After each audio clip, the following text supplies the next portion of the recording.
আসসালামু আলাইকুম। কেমন আছেন সবাই? আশা করি আল্লাহর রহমতে অনেক ভালো আছেন। আমিও আল্লাহর রহমতে অনেক ভালো আছি।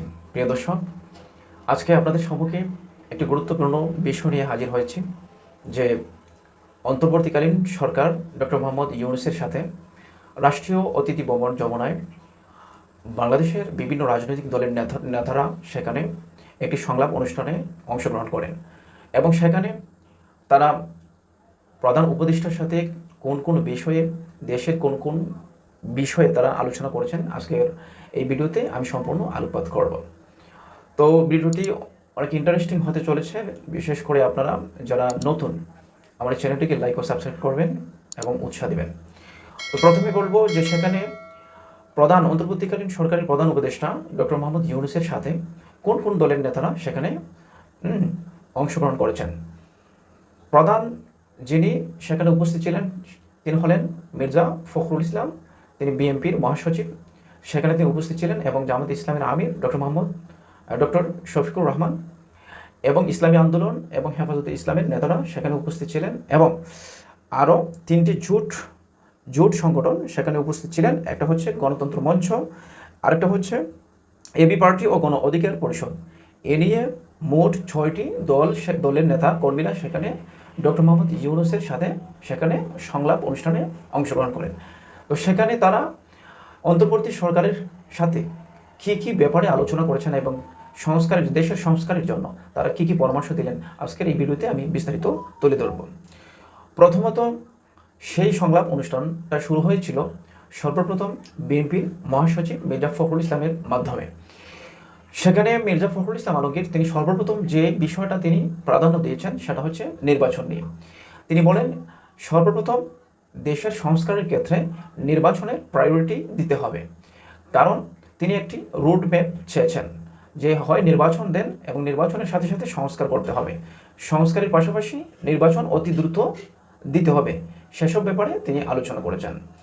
তিনি তারই সাথে সাথে আরও আলোচনা করেছেন যে বাংলাদেশের বিভিন্ন বিভিন্ন পদে এখনও সেই ফ্যাসিস্টবাদ সরকারের কিছু দূষণরা তারা সেখানে বিভিন্ন আমলারা এবং বিভিন্ন চাকরিজীবীরা, পুলিশ কর্মকর্তা এবং বিভিন্ন পদে এই শেখ হাসিনা সরকারের কিছু দূষণরা সেখানে এখনও পর্যন্ত রয়ে গেছে, তাদেরকে অতি দ্রুত সেখান থেকে অপসারণ করতে হবে।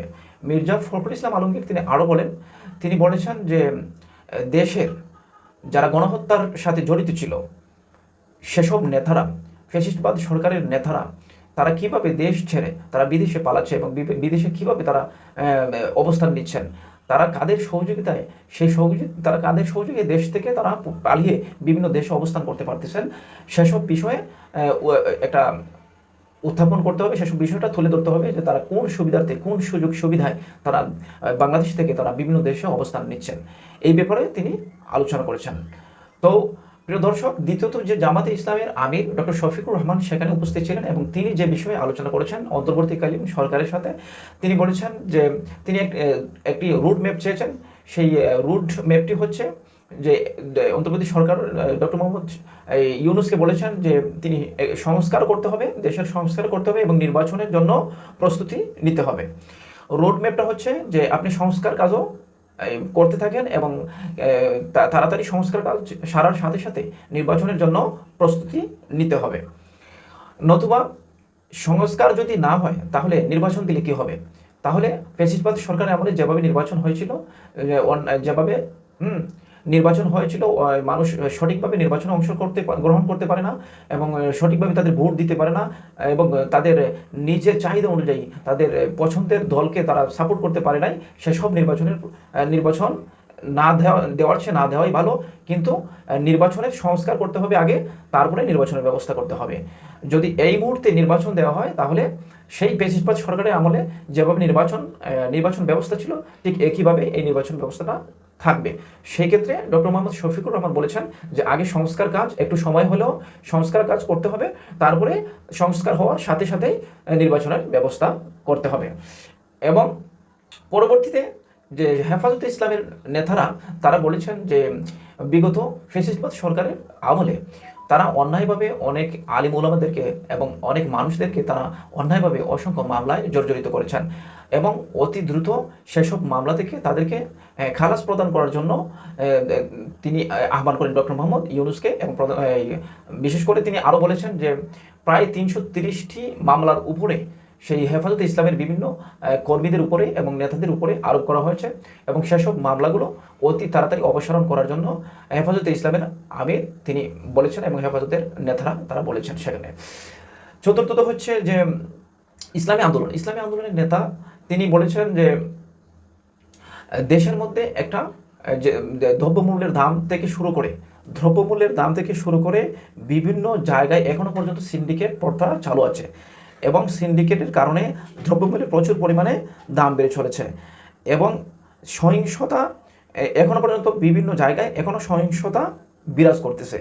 সেসব বিষয়ে অন্তর্বর্তী সরকারকে নজর দিতে হবে এবং একটা সুষ্ঠু নির্বাচন ব্যবস্থা চালু করতে হবে এবং নির্বাচন দিতে গিয়ে কি সংস্কার লাগে, যদি নির্বাচন কমিশনের ব্যবস্থা করা লাগে কিংবা নির্বাচনের প্রস্তুতি নেওয়া লাগে, সব ব্যাপারে সংস্কার নেওয়ার জন্য ডক্টর মোহাম্মদ ইউনূসকে ইসলামী আন্দোলনের নেতাও তিনি এই আলোকপাত করেছেন।